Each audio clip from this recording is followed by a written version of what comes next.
noches, hermanos. Vamos a comenzar el estudio de hoy y le vamos a pedir a nuestro hermano José que comience con una oración. Oremos. Oh Dios, en tu santo nombre, Señor, en el nombre de Jesús, esta noche estamos reunidos acá en nuestra iglesia, Señor, como hermanos, Padre, para un día miércoles más, Señor, aprender de tu palabra, Señor, que a través de tu Espíritu Santo, Dios, sigamos aprendiendo, conociendo los propósitos que tú tienes, sobre todo para nuestra vida.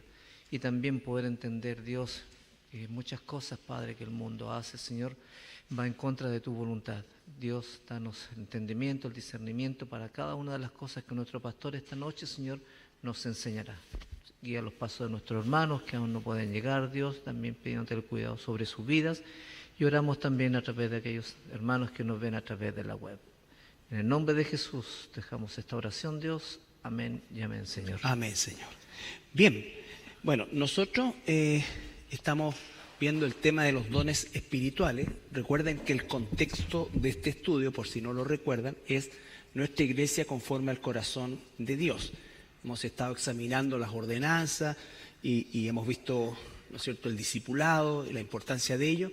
Y estamos en el tema de los dones espirituales y nos hemos tomado un tiempo bastante extenso para poder explicar el concepto bíblico de lo que son los dones espirituales, entendiendo que existen dones como el de profeta, como don y como oficio, y el don de apóstol, como oficio y como don, y que estos están, ya una vez que se colocó el fundamento para el cual ellos fueron llamados por el Señor, efectivamente su ministerio finalizó, ¿ya? Es decir, no podríamos hoy encontrar un profeta como el oficio de profeta del Antiguo Testamento y tampoco un apóstol como el oficio de apóstol del Nuevo Testamento, ¿ya? Lo que existe hoy día es, como lo vimos, el don de profecía y la profecía en sí, que significa predicar la palabra de Dios, compartir, declarar, hablar delante de, en fin. Ahora, para nosotros, esta palabra o este concepto siempre nos es complicado porque tenemos este concepto distorsionado en nuestra mente. Distorsionado en nuestra mente porque cuando escuchamos profecía o profeta, inmediatamente lo asumimos como alguien que tiene la capacidad de predecir el futuro. Y no es así. De hecho, ni siquiera en los profetas como tal del Antiguo Testamento fue así. Recuerden que cuando se analiza todo lo dicho por los profetas a lo largo de todo el Antiguo Testamento, encontramos que más de un 80% de su ministerio consistió en denunciar el pecado de Israel, llamar al arrepentimiento, ¿no es cierto?, advertir de las consecuencias de no hacerlo, y hablar de, entre comillas, los beneficios, o mejor dicho, las bendiciones de sí hacerlo. Eso es el grandísimo porcentaje de todo lo que los profetas escribieron, hablaron, ¿no es cierto?, y se comunicaron. Un 20%, hay algunos autores que hablan incluso de menos, mucho menos de eso, tiene un carácter predictivo. Ahora, de ese 20%, un porcentaje ya se cumplió en el Antiguo Testamento, ¿ya? Y el gran porcentaje se cumplió en la vida, obra, ministerio de nuestro Señor Jesucristo, ¿ya?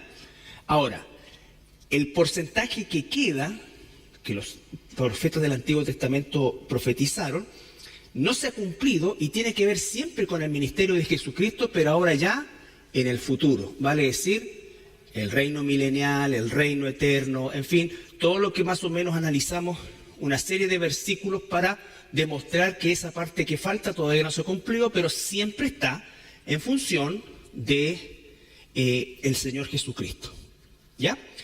Los apóstoles que hicieron fue, recuerden ustedes, tomar lo que los profetas hablaron y escribieron y de alguna forma desenvolverlos por la obra del Espíritu Santo, entenderlo y comunicarlo, ¿ya?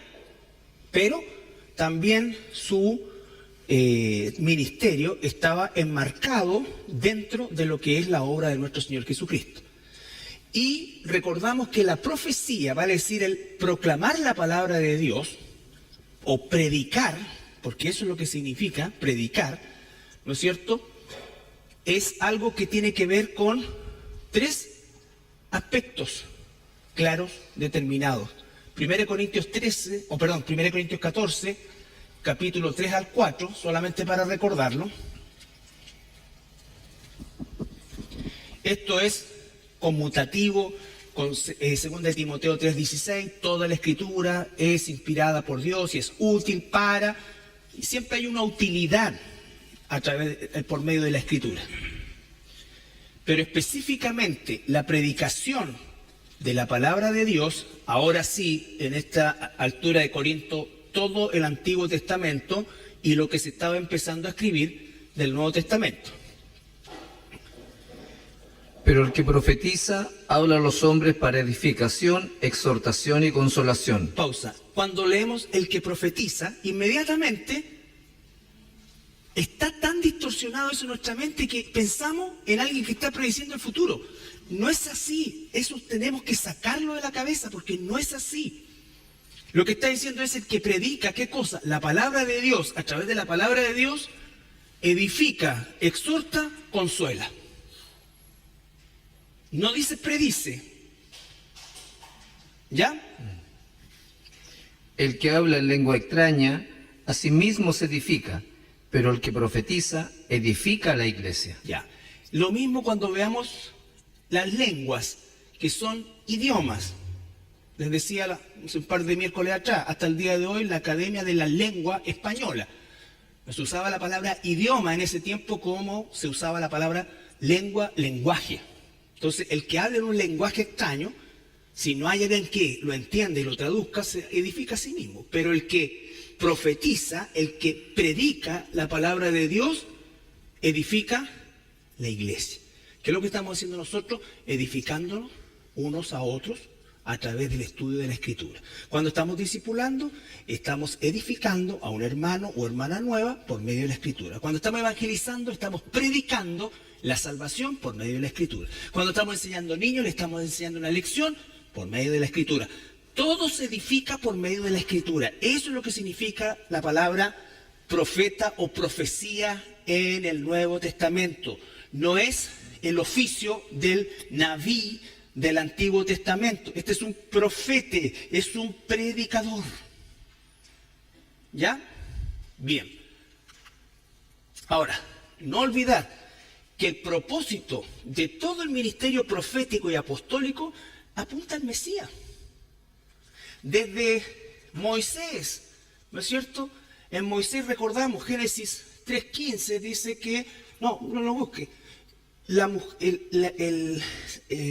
la semiente de la mujer aplastaría la cabeza de la serpiente. Ya desde aquí se sabía que vendría un hombre como libertador, un ser humano, ¿no es cierto? Traería la redención.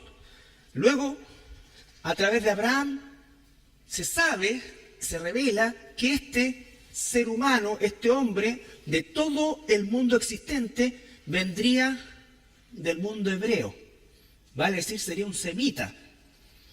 Luego, Abraham, Isaac, Jacob, los patriarcas, Jacob, nieto de Abraham, a él se le revela que uno de sus hijos, a través del cual se formaría una tribu, vendría el Mesías.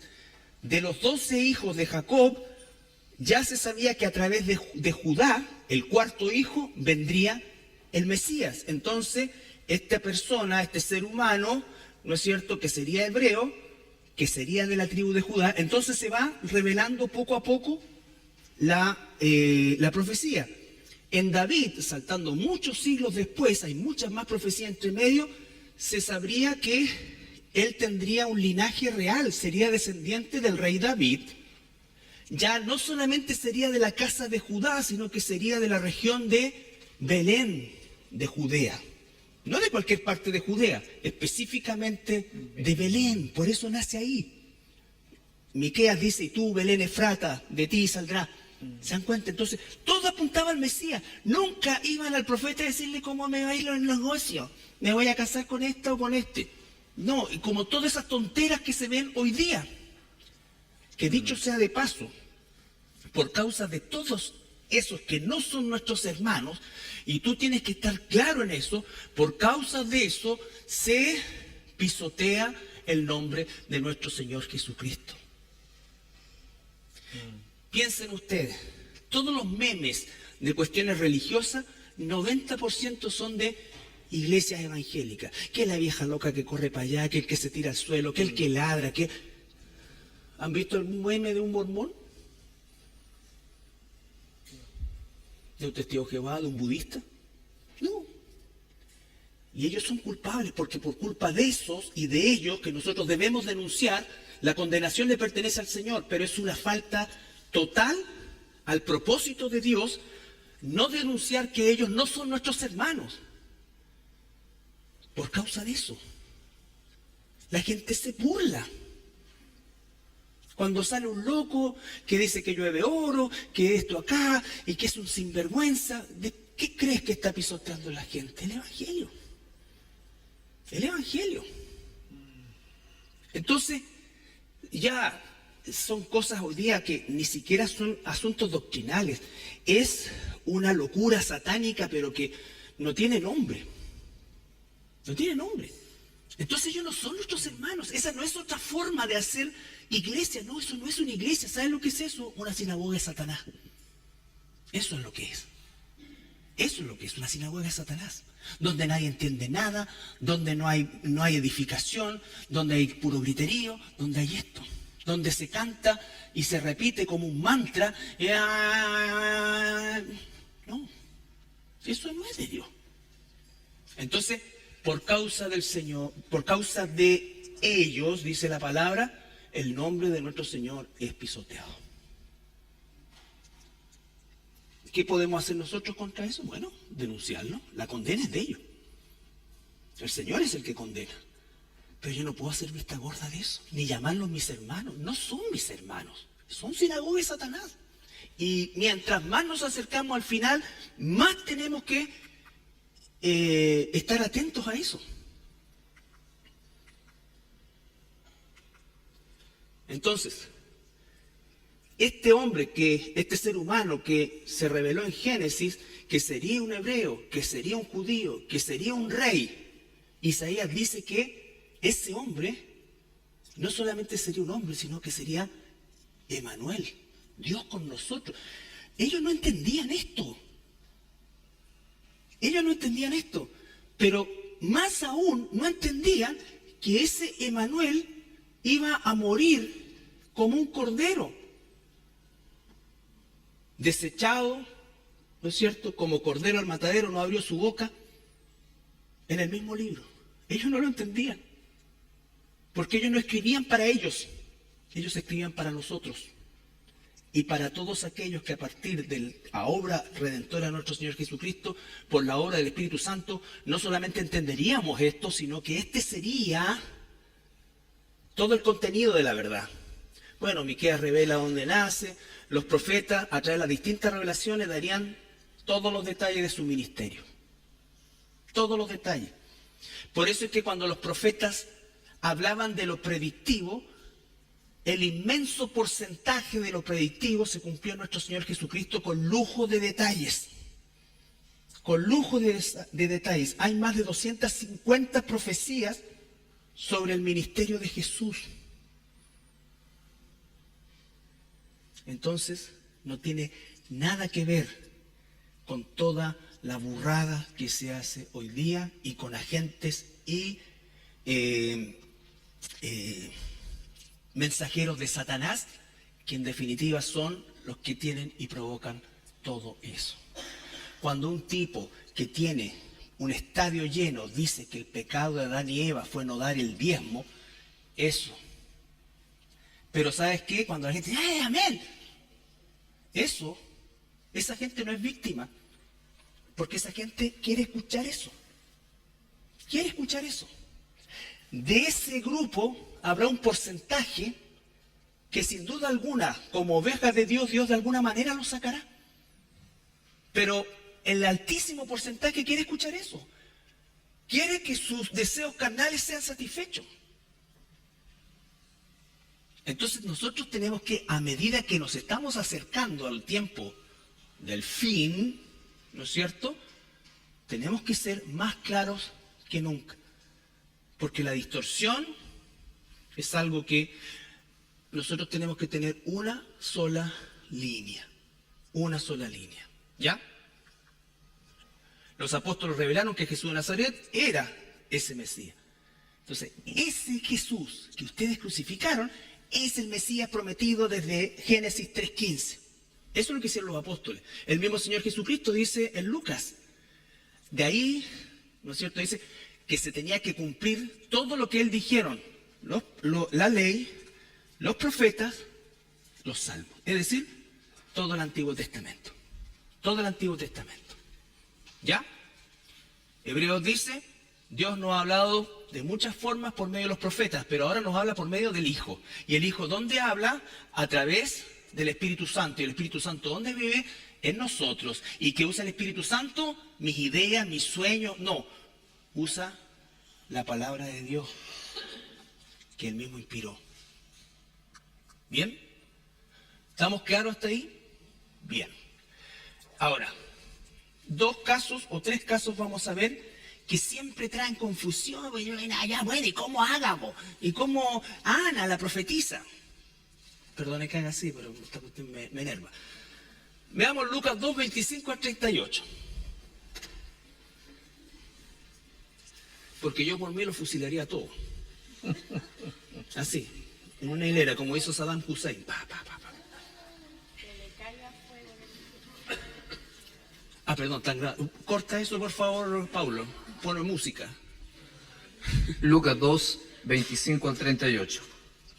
He aquí, había en Jerusalén un hombre llamado Simeón, y este hombre justo y piadoso esperaba la consolación de Israel, y el Espíritu Santo estaba sobre él. Momento, el Espíritu Santo estaba sobre él. No estaba en él, sobre él. Esto es lo mismo que en el Antiguo Testamento el Espíritu Santo venía sobre alguien, lo inspiraba, lo usaba y después salía. ¿Ya? Así estaba Simeón, el Espíritu Santo venía sobre él. Estamos hablando que los evangelios fueron escritos o pertenecen al Nuevo Testamento, pero son del Antiguo desde el punto de vista de doctrina. Recuerda eso. Porque Jesús, vino a cumplir la ley.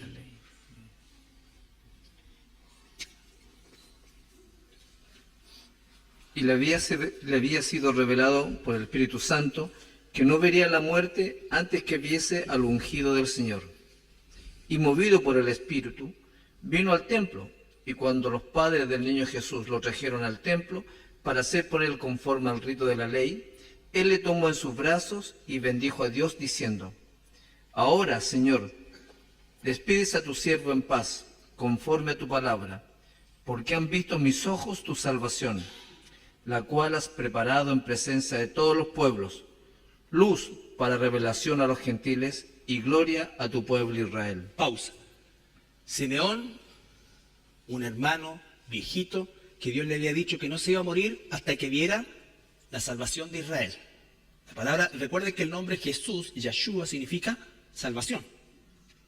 Ese es el nombre de Jesús. Salvación González, no sé cómo era el apellido de Jesús, pero salvación, así se llama. Ahora, ese rito es la presentación en el templo. Se hacían 2 sacrificios, o sea, se hacía un sacrificio y presentaba y se dedicaba el niño a Dios. ¿Ya? Esto era un ritual. ¿Jesús sería el único niño que fue ese día? No, esto era una práctica constante. Permanentemente se estaban presentando niños. Por eso habían tantos sacerdotes también en el templo. Ahora, ¿cómo supo Simeón que ese niño, que esa pareja que venía con este niño era Jesús? ¿Cómo supo? El Espíritu Santo le reveló. No que vio a un niño de ojos celestes en medio, puro negrito, no. Era igual que los otros. Era igual que los otros. Pero el Espíritu Santo lo guió. ¿Ya? Porque estaba sobre él. Vale decir lo mismo que cuando Pedro dijo: tú eres el Cristo, el Hijo del Dios viviente. Y el Señor le dice: eso no te lo reveló carne ni sangre, sino que mi Padre que está en los cielos. Lo mismo con Simeón. Ok, ¿y qué dice Simeón? Luz para revelación a los gentiles y gloria de tu pueblo Israel. Pausa. Luz y revelación para los gentiles. esa intención, llamémosle, de Dios, ¿era nueva? No, porque ya desde el Antiguo Testamento dice una y otra vez que los gentiles van a ser salvos. Hasta que entre la plenitud de los gentiles, desde la bendición de Jacob a sus dos nietos que los transformó en hijos, a Esaú y a Efraín, ¿no es cierto? O sea, perdón, Manasés y Efraín, desde ese momento dijo que venía la bendición a los gentiles. Abraham, en ti serán benditas toda la familia de tierra. Por lo tanto, no es una nueva revelación, es una confirmación de que ese niño es el Mesías que va a traer todo esto. Y José y su madre estaban maravillados de Pausa. todo. Estaban maravillados de todo lo que está diciendo. Ellos no tenían idea. Ellos no tenían idea de lo que venía. Por supuesto que habían vivido todo lo que vivieron, pero ellos no sabían esto. Maravillados de todo lo que se decía de él. Y los bendijo Simeón y dijo a su madre María: He aquí, este está puesto para caída y para levantamiento de muchos en Israel, y para señal que será contradicha. Y una espada traspasará tu misma alma, para que sean revelados los pensamientos de muchos corazones. Ya, eso es lo que dice Simeón. Simeón profetizó. No dice que Simeón profetizó. Pero ¿qué hizo Simeón? Habló la palabra de Dios sobre una palabra que ya estaba escrita. El Espíritu Santo le reveló que ese niño en particular era Mesías el Salvador.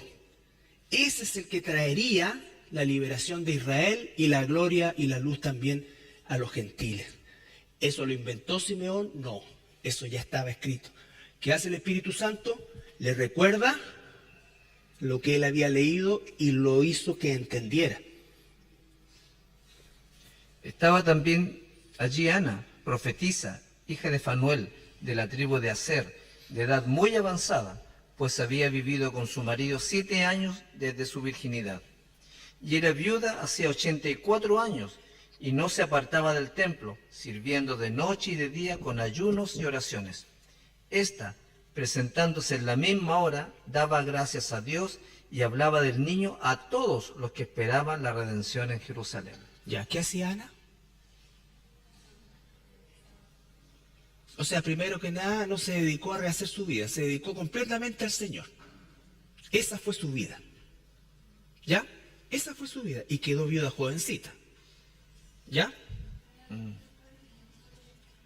No, esa es otra mamita. Te tiene que retroceder como 20 siglos para atrás. No. Ana se dedicó específicamente a qué cosa. Ayuno, oración. No se apartaba del templo, sirviendo de día y de noche, con ayunos y oraciones. Ya, si entendemos que Ana no podía ser ni maestra de la ley, ni sacerdotisa, ¿qué trabajo hacía Ana? Sí, pero trabajaba todo el día en el templo. ¿Qué hacía? Labores domésticas. Ana limpiaba, quién sabe, vivía ahí, debe haber tenido su piececita y a eso se dedicaba, pero se dedicaba a la oración, al ayuno, o sea, solamente eso. Su vida era eso, cuidar la casa de Dios. Cuidar la casa de Dios. Y ella, ¿qué se nos viene a la mente cuando se habla de la profetisa Ana? Inmediatamente, como tenemos tan torcido el concepto, pensamos que Ana era una viejita que se sentaba afuera a decirle a todos cómo les iba a ir en la vida. No, ¿qué habló Ana? La palabra, ¿qué dijo? La verdad, ¿no es cierto? Hablaba de el niño. Ese niño, porque dice en la misma hora, o sea, inmediatamente después que Simeón le dijo eso a los papás de Jesús, ¿no es cierto? Ana dijo, o mejor dicho, empezó a hablar del niño. Ese es el niño, ese es el Mesías, ese es el Mesías. Y ahí se acabó, pues. Eso es todo. Eso es todo. Entonces cuando te dice, uno dice, mira, en el Nuevo Testamento no hay profeta. ¿Y cómo la profetiza Ana? Eso es.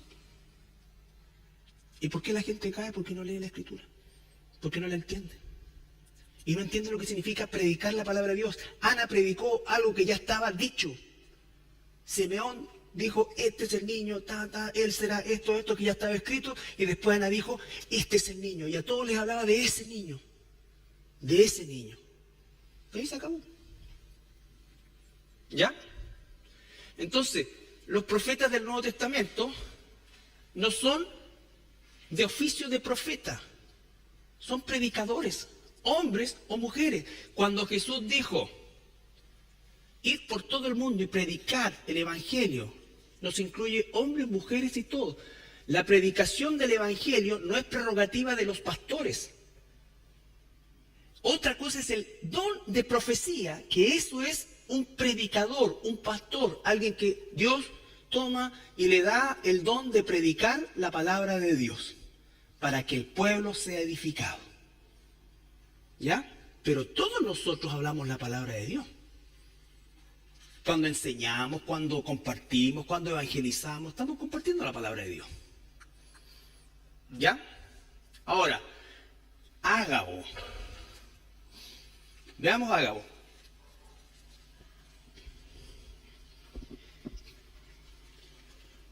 Recuerden que el contexto del libro de los Hechos es la iglesia se está formando. ¿Ya? La iglesia se está formando. Por lo tanto, vamos a ver el don, por ejemplo, de palabra de ciencia, que significa un conocimiento que no es doctrina. Vamos a ver qué es lo que es. Hechos 11, 26 al 30. Y se congregaron allí todo un año con la iglesia, y enseñaron a mucha gente, y a los discípulos se les llamó cristianos por primera vez en Antioquía. En aquellos días, unos profetas descendieron a Jerusalén de Antioquía, y levantándose uno de ellos, llamado Ágabo, daba a entender por el Espíritu que vendría una gran hambre en toda la tierra habitada, la cual sucedió en tiempo de Claudio. Entonces los discípulos, cada uno conforme a lo que tenía, determinaron enviar socorro a los hermanos que habitaban en Judea, lo cual en efecto hicieron, enviándolo a los ancianos por mano de Bernabé y de Saulo. Ya. Ágabo dice que era un profeta. ¿Qué significa eso? Que era un predicador de la palabra de Dios, que era Apolo.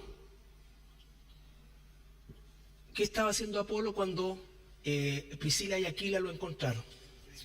Predicando, estaba profetizando la palabra de Dios. Estamos hablando del Nuevo Testamento. La palabra profeta, predicar, proclamar, la palabra ya dada por Dios. Y ellos lo llaman al lado, ¿no es cierto? Y le dan a conocer para que de mejor manera él pudiera seguir predicando. Ahora, Ágabo tiene una palabra, no la vamos a ver ahora, por supuesto, que no es lo mismo que pasó con el apóstol Pedro.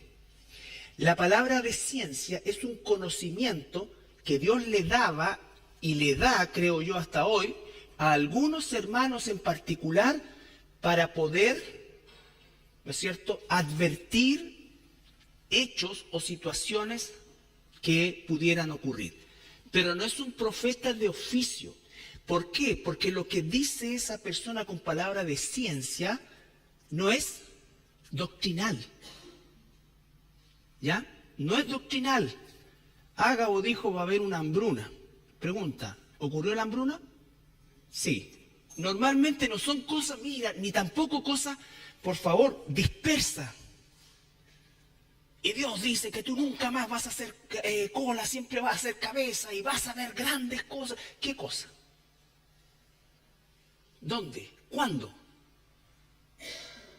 Va a haber una hambruna en Jerusalén. Prepárense, juntemos plata. Esa es una palabra de ciencia, pero no es una doctrina. Es como cuando el apóstol Pedro, él recibe una palabra de ciencia que le advierte que Ananías y Zafira estaban engañando. ¿Y qué pasó con Ananías y Zafira? Cayeron muertos. ¿Se imaginan si eso fuera doctrina? Como la de los profetas del Antiguo Testamento. La mitad de nosotros estaría muertos. Y más. ¿No es cierto? Por supuesto, claro. Pero el Espíritu Santo da palabra de ciencia, lo vamos a explicar después. ¿Sí?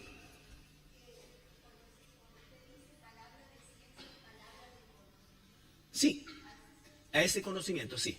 Un conocimiento puntual. Hay 2 veces que aparece esto y aparece únicamente con Ágabo. Tampoco era una cosa masiva. ¿Ya? Tampoco era una cosa masiva. Dice, y levantándose uno de ellos, llamado Ágabo, daba a entender por el Espíritu que vendría una gran hambre en toda la tierra habitada. Lógico, por el Espíritu, siempre por el Espíritu. Pero estamos hablando de la época apostólica. Esas palabras se las decía a los apóstoles o las dijo el apóstol Pedro en este caso y por lo tanto había garantía de que era una palabra de ciencia verdadera. Porque hoy día, ¿cómo podríamos ver nosotros eso? Supongamos, voy a poner un ejemplo, como iglesia decimos, ¿sabes qué? Vamos a comprar, juntemos plata y compremos un terreno más grande y esta cosa así suena bien y esto, busquemos, ahorremos todo. Y alguien, un hermano, que tampoco puede ser cualquier persona que venga y se las dé y diga, mira, yo creo que... No, alguien que puede decir, ¿sabes qué? Pastor, yo, como usted dijo, hemos estado orando por esto y tengo esto re fuerte en mi corazón que no es bueno que lo hagamos. Entonces uno tiene que poner atención. Y tiene que seguir orando y ver cómo se van produciendo las cosas. Pero tiene que ser alguien, entre comillas, respetablemente maduro y que realmente esté involucrado, ame la obra y todo lo que significa. Porque eso es lo que esto significa. Entonces, hay que poner atención, a lo mejor no. Pero a lo mejor sí, no sabemos, pero hay que seguir orando entonces. No es llegar y decir, no, pero tú estás equivocado, no te falta fe. No, hay que poner atención. ¿Ya? Pero tampoco se ve mucho. ¿Por qué? Porque hoy día Dios nos ha dado algo que es el discernimiento y algo que falta tanto muchas veces, el sentido común. Si tengo 3 y esta cuestión vale 1000, el sentido común me dice, no necesito palabra de ciencia. Lo otro es autovenderme la pomada y decir, no, en el nombre del Señor, porque nosotros conquistaríamos, como Caleb a los 80 años, tomó el monte y empezó, la gente, y después, hasta el cogote. ¿Te das cuenta? Entonces, a eso se refiere esto. Ya. Bueno, ya. ¿Estamos claros con Ágabo? ¿Estamos claros con Anita? Con Simeoncito. Simeón era en forma de la próstata, Simeón. Ya. Es un chiste de enfermedad. Ya. No veamos más esta cuestión. Ya. Bueno, las hijas de Felipe también eran profetisas, pero no dice que dijeron nada. Hermano, en este tiempo existían cualquier cantidad de predicadores. De predicadores que enseñaban bien y predicadores que enseñaban mal. ¿Se acuerdan cuando dice, oye, andan unos por ahí hablando esto? Déjalo, no importa, si hablan por envidia, por esto, pero están hablando de Jesús, dice. Entonces, muchos, por eso dice, hubo muchos y habrá muchos falsos y buenos, itinerantes. Por eso cuando nosotros, por ejemplo, leemos, ¿cómo se llama este? Ya no me acuerdo. Pero son los primeros escritos de la iglesia primitiva, después de la muerte de Juan, que tuvieron que llegar a normar desde Jerusalén. ¿Cómo se llama? No. Es un libro, es un tratado que... Bueno, ya me acuerdo. La Didaché, correcto. Esa, muy bien, Sole. La Didaché. La Didaché es un manual que tuvieron que hacer los discípulos de Juan, vivos, una vez que Juan murió, porque era un despelote, porque cualquiera se presentaba en la casa de los hermanos y decía, soy un profeta del Señor, vengo a predicar la palabra, y lo atendían, todo el viejo se quedaba ahí, entonces tiene que quedar tanto tiempo, tiene que decir esto, tiene que esto, si pide plata, no, si esto, todo. ¿Ya? Porque había muchísimos, hombres y mujeres, hombres y mujeres. Bien. Ahora, Pero claro, por eso hay que tener discernimiento. Discernimiento. ¿Seguro? Sí, sí, sí. No, si yo no lo estoy negando, lo que estoy diciendo es que no es un profeta. Un profeta habla doctrina. Por eso es que los apóstoles y profetas son el cimiento, porque eso es prescriptivo, está prescrito, eso hay que hacerlo. Es una prescripción. Ahora, el apóstol Juan es el que escribe la revelación en el libro de Apocalipsis. ¿Ya? Ahora, el apóstol Juan no era un profeta, era un apóstol. El apóstol Juan que recibió una revelación que tampoco era algo nuevo. Los 3 primeros capítulos de Apocalipsis son mensaje a las iglesias, 7 iglesias, ¿no es cierto? Del capítulo 4 hasta el capítulo 18, ¿qué es lo que es? La descripción completa de los 7 años de tribulación para la casa de Judá. Y eso está escrito en el Antiguo Testamento. El tiempo de angustia de Jacob está descrito en el Antiguo Testamento. Tiempo, a la mitad de un tiempo. A la mitad de la semana. O de Shabúa, porque no es semana, es Shabúa. A la mitad del séptimo. No especifica qué. Son 7 años. Entonces, claro que conocemos la información. Claro que conocemos la información. Luego viene el juicio y luego el estado eterno. Sabemos todo. Entonces Apocalipsis no es un libro de algo nuevo. Es algo que ya está. Desde el principio. Desde el principio. Entonces, leamos Apocalipsis 1.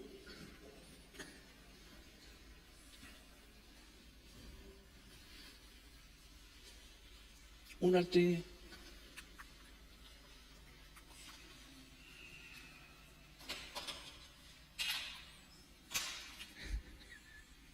Apocalipsis 1, del 1 al 3.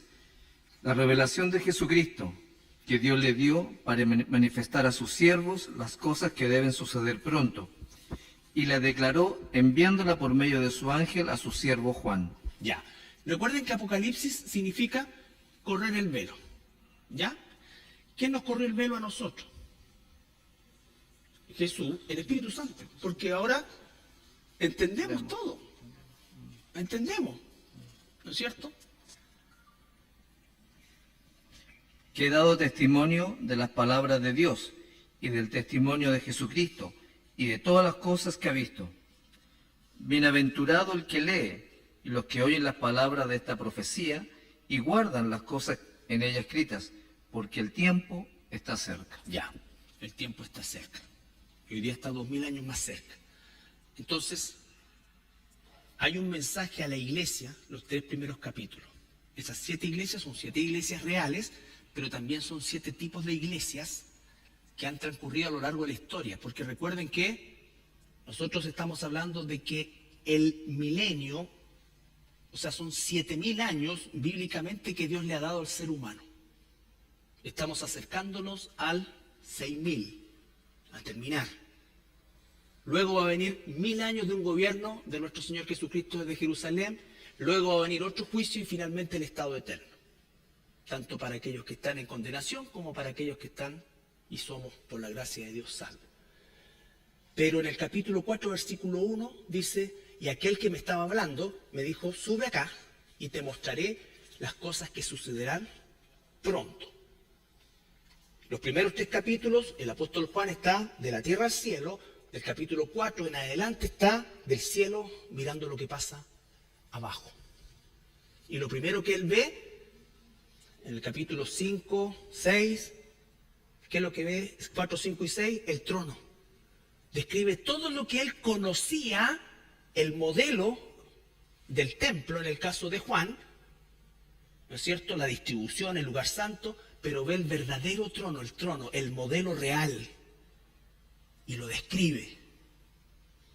Y después empiezan los sellos y así sucesivamente, pero todo tiene que ver con la casa de Judá, que volvió a la tierra en forma física, pero que no ha vuelto todavía al Mesías. En ese momento, durante ese tiempo, a la mitad de la semana, va a volver al Mesías. Mesías en el cual nosotros ya estamos y fuimos injertados. ¿Ya? Entonces, ustedes, nosotros, podemos entender esto. ¿Quién nos ha revelado esto? La Escritura, la Escritura. Entonces, sabemos lo que va a pasar con nosotros. Sabemos que el tiempo está cerca. Una de las claves del tiempo que estamos viviendo es aquello que nos acerca más al tiempo de nuestra salida. Y es justamente la apostasía. Hoy día hay ciudades en las cuales hay 60, 70, 100 lugares que se llaman iglesia. Probablemente la gran mayoría de ellos no lo sean. No lo sean. No importa que sean antiguas, no. Pero lo más antiguo, ¿sabes qué es lo que es? Antioquía. Se le llamó cristianos por primera vez ahí. Eso es. La más antigua no es la iglesia bautista ni la pentecostal, no. Esa. La que no tenía y no debe tener denominación de nada. No es que unos creen en esto, otros creen en esto. No estoy diciendo que todo, no. Estoy diciendo que hay tal cantidad que realmente es abismante. Es abismante. Y no hay mayor intención de volver a la Escritura. Porque si tú dices esto, tú para el mundo evangélico eres divisivo, eres falto de amor. Eres todo eso. Y entonces, ¿dónde quedó Jesús cuando le dijo generación de víboras? ¿Cómo escaparán del fuego del infierno? O sea, yo no me atrevería a decirle eso, o no sé, a lo mejor sí. Pero es súper duro. Y nosotros, no debemos criticarlo. El hermano, no es mi hermano. No es mi hermano.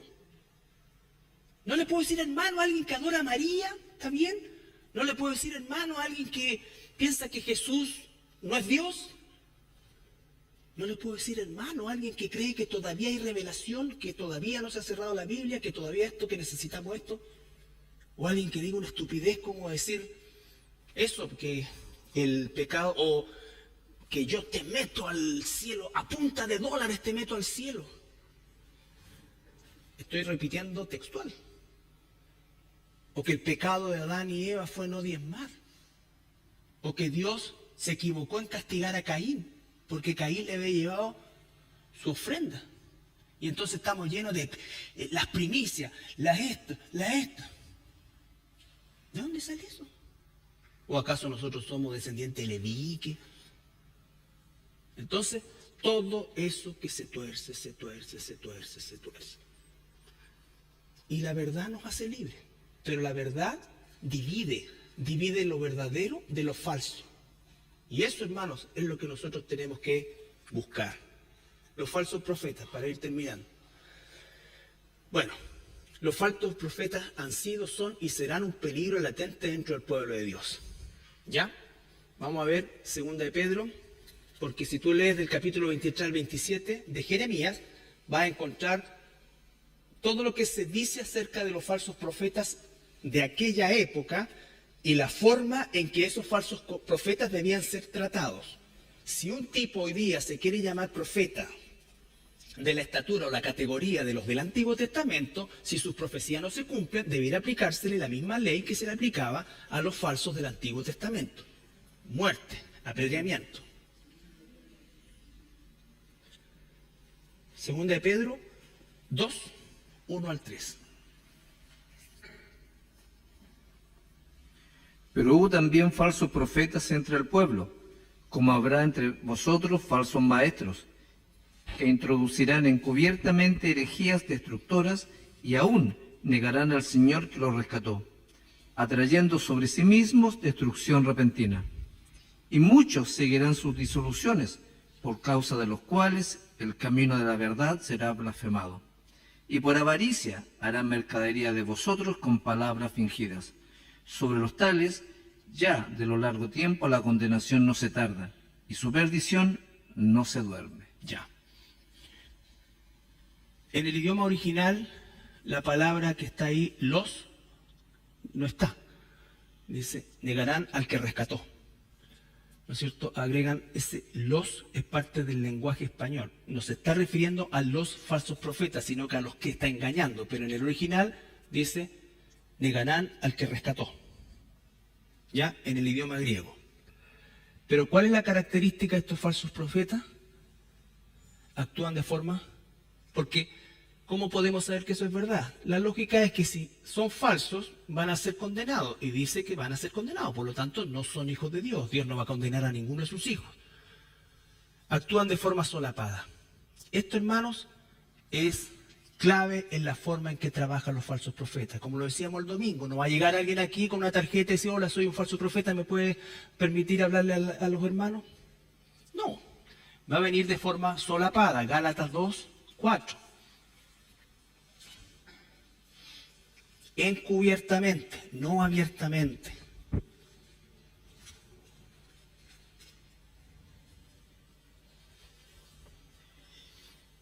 Y esto, a pesar de los falsos hermanos introducidos a escondidas, que entraban para espiar nuestra libertad que tenemos en Cristo Jesús, para reducirnos a esclavitud. Hermanos falsos que a escondidas, ¿no es cierto?, encubiertamente entran. Judas 3:4. Nunca va a ser algo abierto.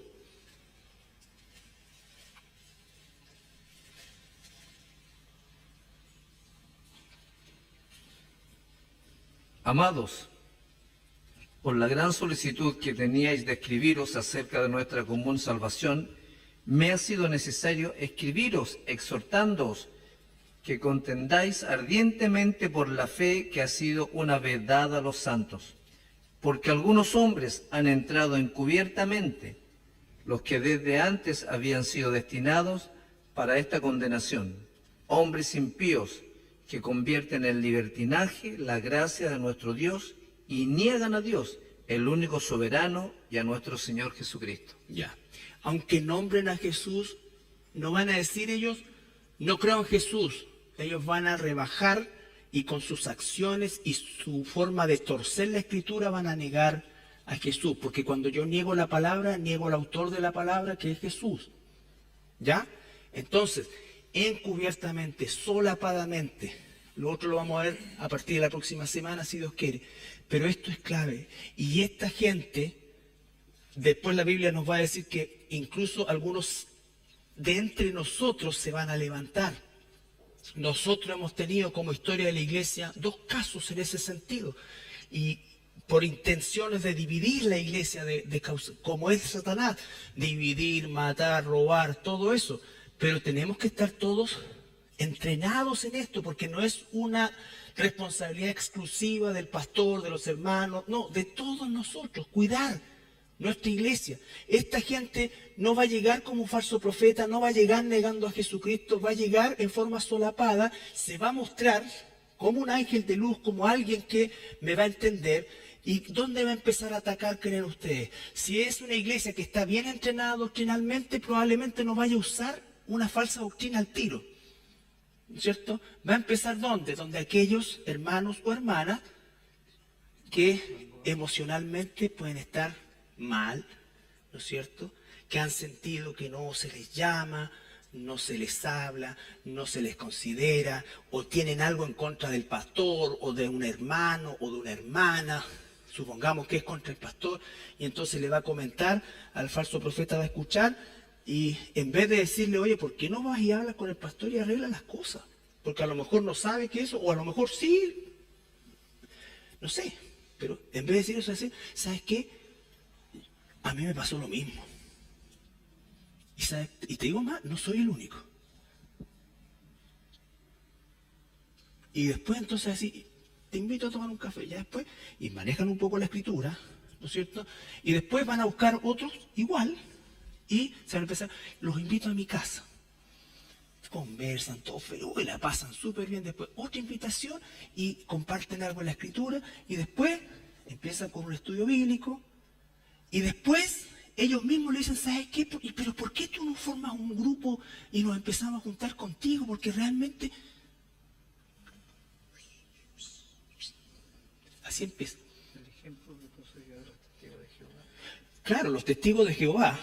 Y estoy hablando, ahora, estoy refiriéndome a dentro de una iglesia cristiana, pero si nosotros, porque para nosotros puede resultar ya hoy día, o sea, me costaría creer que alguno de nosotros cayera en los mormones o los testigos de Jehová o en el budismo, pero supongamos, ¿no es cierto? Ellos se quieren meter en tu casa o quieren traerte a su casa. El pastor Tadeo trajo una invitación que le llegó a su casa, la pasó re bien, no, borré eso también, Pablo.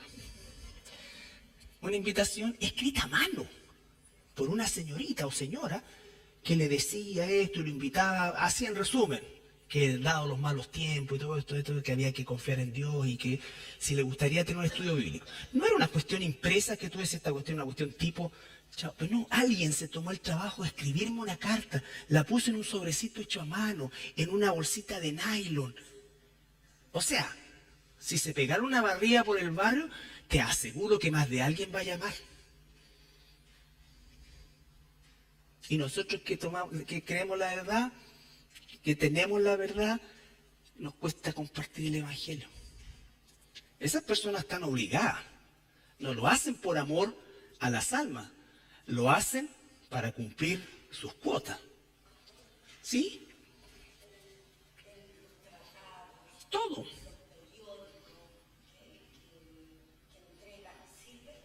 No. No, por supuesto que no. Porque la idea de eso es que, a ver, no se pueden mezclar las cosas. No puede haber una parte de verdad y una parte de mentira. Porque esos son los libros y los tratados. Ahora, a mí me encantaban cuando era cabro porque los dibujos eran re bonitos. Pero esa es la idea, pues. Te seducen, te enganchan. Ahora, ellos cambiaron la estrategia. Esta cuestión es una estrategia súper agresiva porque hoy día ya no van a la casa porque tú miras, nadie le abre ya. Pero que te dejen el sobrecito, alguien va a llamar.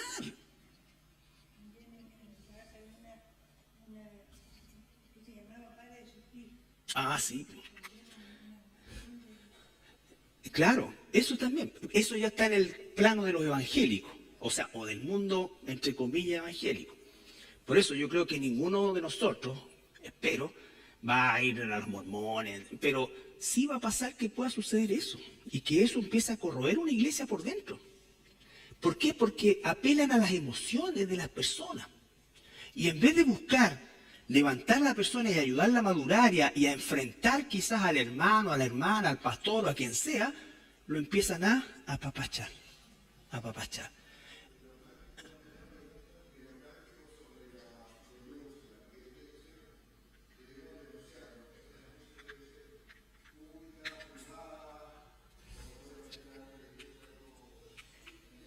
Sí, te entiendo.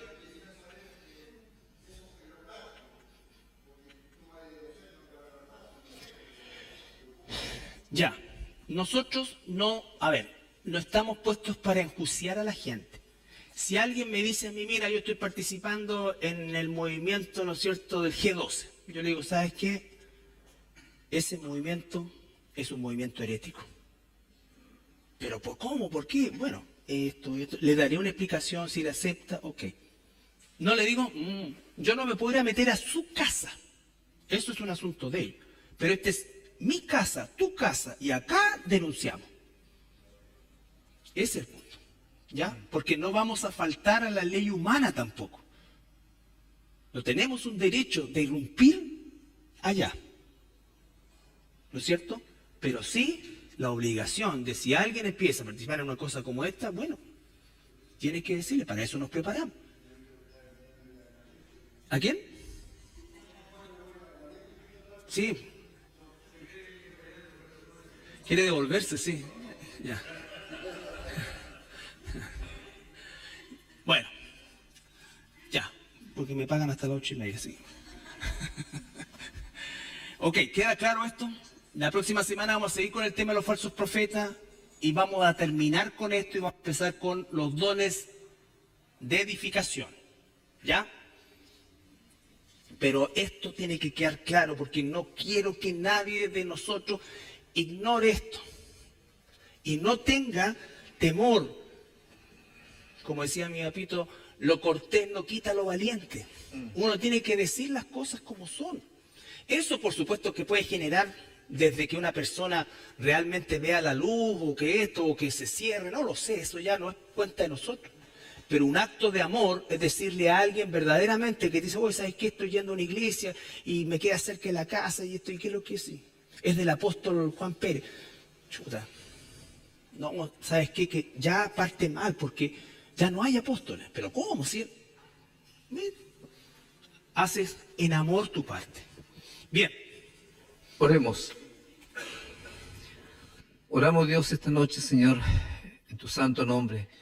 Gracias, Señor, por la lección traída hoy día por nuestro pastor, Señor.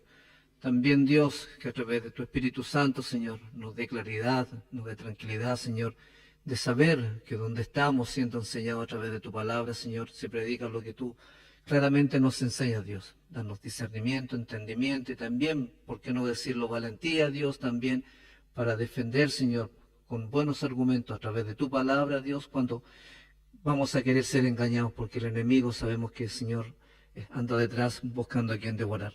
Gracias, Padre, por la tranquilidad también que nos das de tener tu Espíritu Santo en nuestra vida. Señor, guíanos, protégenos, cuídanos de regreso a nuestro hogar. Oramos, Señor, como iglesia, en el nombre de nuestro Señor Jesucristo. Amén.